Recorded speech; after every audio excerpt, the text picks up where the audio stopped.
الحمد لله نحمده ونستعينه ونستغفره ونؤمن به ونتوكل عليه ونعوذ بالله من شرور أنفسنا ومن سيئات أعمالنا من يهده الله فلا مضل له ومن يضلله فلا هادي له ونشهد أن لا إله إلا الله وحده لا شريك له ونشهد أن سيدنا ومولانا محمدا عبده ورسوله بالهدى ودين الحق أرسله صلى الله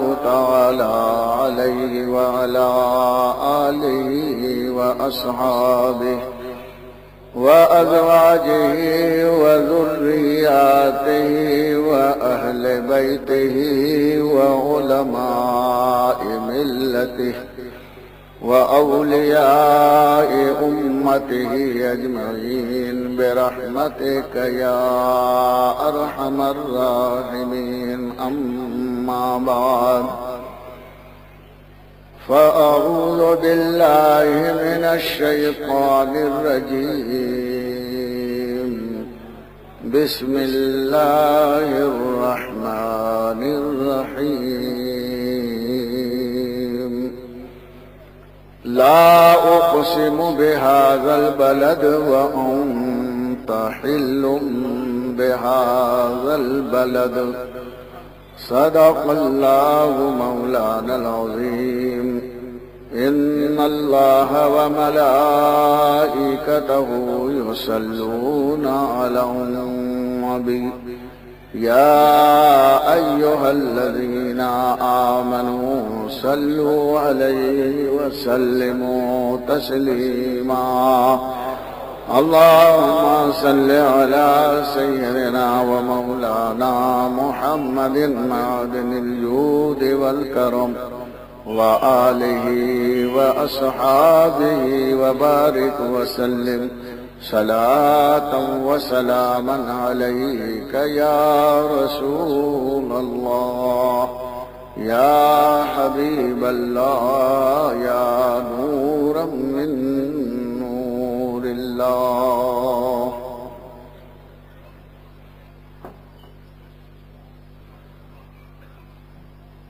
سیدنا امام احمد رضا علیہ الرحمت والرضوان فرماتے ہیں، کھائی قرآن خاک گزر کی قسم، کھائی قرآن خاک گزر کی قسم، اس کفے پاک کی حرمت پہ لاکھوں سلام.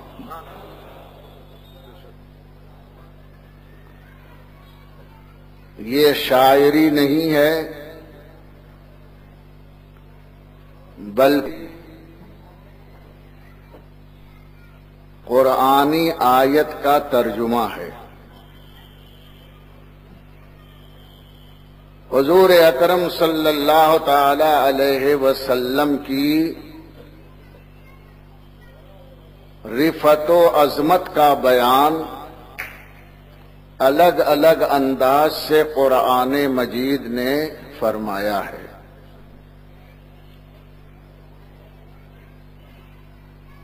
اس میں سے ایک ایسا انداز ہے کہ صرف حضور اکرم صلی اللہ تعالی علیہ وسلم کے لیے خاص ہے. کسی نبی کو، کسی رسول کو یہ اعزاز حاصل نہیں ہوا ہے. وہ یہ ہے کہ قرآن مجید نے حضور اکرم صلی اللہ تعالی علیہ وسلم کے قول کی قسم کھائی ہے. وقیل ہی فرمایا، اے محبوب تمہارے کہنے کی قسم، حضور اکرم صلی اللہ تعالی علیہ وسلم جو بات اپنے دہن پاک سے نکالتے تھے اللہ نے اس کی قسم یاد فرمائی ہے۔ اور کہیں پر حضور اکرم صلی اللہ تعالی علیہ وسلم کے عمر شریف کی قسم یاد فرمائی ہے۔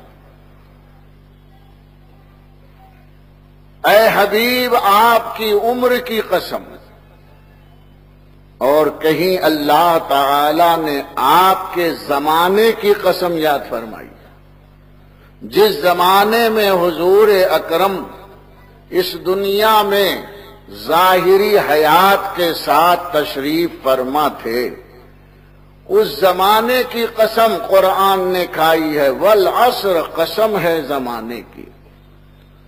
مفسرین کا کہنا ہے یہ زمانہ وہ زمانہ ہے جس میں حضور اکرم صلی اللہ تعالی علیہ وسلم اپنی ظاہری حیات کے ساتھ موجود تھے۔ بعض مفسرین کہتے ہیں یہ وہ زمانہ ہے کہ حضور اکرم صلی اللہ تعالی علیہ وسلم جب پیدا ہوئے تھے، حضرت آدم علیہ السلام سے پہلے آپ کا نور پیدا کیا گیا تھا، اس زمانے سے لے کر اور آج تک، اور آج سے لے کر قیامت تک یہ پورا زمانہ ہمارے حضور ہی کا زمانہ ہے۔ اس لیے اللہ تعالیٰ نے پورے زمانے کی قسم یاد فرمائی۔ ارشاد فرماتا ہے والعصر ان الانسان لفی خسر الا الذین آمنوا وعملوا الصالحات۔ قسم ہے اے محبوب آپ کی زمانے مبارکہ کی، تمام انسان گھاٹے میں ہے مگر وہ لوگ جو ایمان لائے اور نیک عمل کرتے رہے، وتواصوا بالحق، اور حق کی وصیت کرتے رہے، وتواصوا بالصبر، اور مصیبتوں میں صبر پر صبر کا حکم دیتے رہے۔ تو اللہ نے نبی اکرم صلی اللہ علیہ وسلم کے زمانے کی بھی قسم یاد فرمائی ہے، اور حضور اکرم صلی اللہ علیہ وسلم کے والد کی بھی قسم یاد فرمائی۔ اللہ فرماتا ہے ووالد وما ولد، میرے محبوب کے والد کی قسم، وما ولد، اور والد سے جو بچہ عالم ظہور میں یعنی مصطفیٰ آئے، مصطفیٰ کی قسم، ووالد وما ولد، والد کی قسم اور والد کی اولاد کی بھی قسم۔ کسی نے کہا والد سے مراد حضرت آدم علیہ السلام ہیں اور ولد سے مراد حضور اکرم صلی اللہ تعالی علیہ وسلم ہیں۔ کسی نے کہا حضرت عبداللہ مراد ہیں اور ماں ولد سے مراد حضور اکرم صلی اللہ تعالی علیہ وسلم ہیں۔ دیکھیے حضور کو جن جن چیزوں سے نسبت رہی، والد کی قسم ہے، کبھی زمانے کی قسم ہے، کبھی آپ کے قول اور فرمان کی قسم ہے، اسی طرح سے حضور اکرم صلی اللہ تعالی علیہ وسلم کے شہر کی بھی قسم قرآن نے کھائی ہے۔ اللہ ارشاد فرماتا ہے لا اقسم بهذا البلد وانت حل بهذا البلد، قسم ہے شہر مکہ کی، اس لیے قسم ہے کہ اے محبوب آپ اس میں جلوہ گر ہیں، اے رسول آپ یہاں رہتے بستے چلتے پھرتے ہیں، اس لیے ہم مکے کے نام کی اور مکے کے رہ گزر کی، مکے کے بازار کی، مکے کے گلیوں کی، مکے کے در و دیوار کی قسم یاد فرماتے ہیں۔ وَلَا أُقْسِمُ بِهَٰذَا الْبَلَدِ، اس پورے شہر کی قسم ہے۔ یہ اعزاز صرف حضور اکرم صلی اللہ علیہ وسلم کو اللہ نے عطا فرمایا ہے۔ یہ کتنا بڑا اعزاز ہے، کسی نبی کی ذات، کسی نبی کے قول، کسی نبی کے شہر، کسی نبی کے والد کی قسم اللہ تعالی نے کہیں بھی نہیں ارشاد فرمائی۔ یہ خصوصیات میں سے ہے جناب محمد الرسول اللہ صلی اللہ علیہ وسلم کی، اور قسم اسی کے نام کی کھائی جاتی ہے جس سے کہ زیادہ محبت ہوتی ہے اور جس کی عظمت کا اظہار کرنا ہے۔ جب کسی کو کسی سے محبت ہوتی ہے اور کوئی بات ہوتی ہے تو کہتا ہے تیرے سر کی قسم، تیرے سر کی قسم، تیرے آنکھوں کی قسم۔ اس کے سر کی قسم اس لیے کھا رہا ہے چاہنے والا کہ اپنے محبوب سے اس کو محبت ہے، دشمن کے نام کی کوئی قسم نہیں کھا رہا۔ کوئی کہتا ابو جہل کی قسم، ابو لہب کی قسم، یزید کی قسم، نہیں۔ اگر قسم ہی کھانا ہے تو کہے گا رب کعبہ کی قسم، قرآن کی قسم۔ جن چیز کی عظمت اور جس چیز سے محبت ہوتی ہے اس کے نام کی قسم یاد کی جاتی ہے۔ اور محبت تو ایک ایسا سرمایہ ہے کہ جس کو یہ محبت مل جائے خدا کی قسم اس کا بیڑا پار ہو جائے۔ محبت میں بڑی کشش ہے۔ آج مرزا شامی میں اس موضوع پر میں نے تھوڑی سی روشنی ڈالی تھی۔ ہاں بول دوں؟ اچھا، میگنیٹ دیکھا ہے آپ نے؟ اس کو گجراتی میں کیا کہتے ہیں؟ ہاں، لو چمک۔ یہ لو چمک جو ہے اس کو انگریزی میں میگنیٹ کہتے ہیں۔ آپ دیکھیں گے میگنیٹ میں اللہ نے ایسی خوبی رکھی ہے کہ اگر اس کے سامنے لوہا آپ لے کر آئیں تو وہ لوہا اس کی طرف فوراً کھینچ کے چلا جاتا ہے۔ جاتا ہے کہ نہیں؟ لو چمک نہیں آتا، وہ تو اپنی جگہ رہتا ہے، لیکن اس لوہ چمک میں جو کشش ہے، خوبی ہے، دوسرا لوہا اس کے سامنے آپ لاؤ تو پھٹ سے جا کر اس سے سینہ ملا لیتا ہے۔ مائی ڈیئر، اب مجھے سکون ملا۔ اور اگر آپ اس کے قریب اس کو پکڑ کے کھینچتے رہیں تو ناشتا رہے گا۔ جدھر جدھر لوہ چمک لے کے جائیں وہ ادھر ادھر ادھر ادھر، اس لیے کہ محبوب جدھر جا رہا ہے یہ بھی ادھر ہی جا رہا ہے۔ لوہا ہے لیکن اس کی محبت کا اندازہ تو دیکھو کہ اس چمک سے اس کو محبت ہے۔ یہ لوہا کون سا لوہا؟ جو کھرا اور اصلی لوہا ہے وہی چپکے گا۔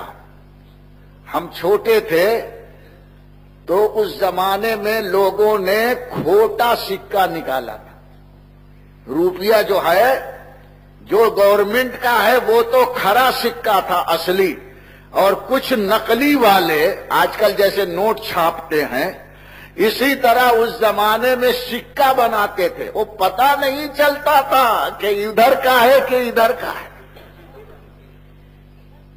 رہتا تھا نقلی، دکھتا تھا اصلی۔ تو اب اس کو کیسے پہچانے؟ تو یہ لو چمک ہر دکان پر اس زمانے میں رکھا رہتا تھا۔ جب سکہ، شاید آپ لوگوں کو یاد ہے کہ نہیں یاد ہے، ہر دکان پر وہ لو چمک رہتا۔ جب کوئی 1 روپیے کا سکہ دیتا، اس زمانے میں 2 روپیہ 5 روپیے کا سکہ نہیں، صرف 1 روپیے کا چلتا تھا، 8 آنا چلتا تھا اور 4 آنے کا سکہ چلتا تھا، تو فوراً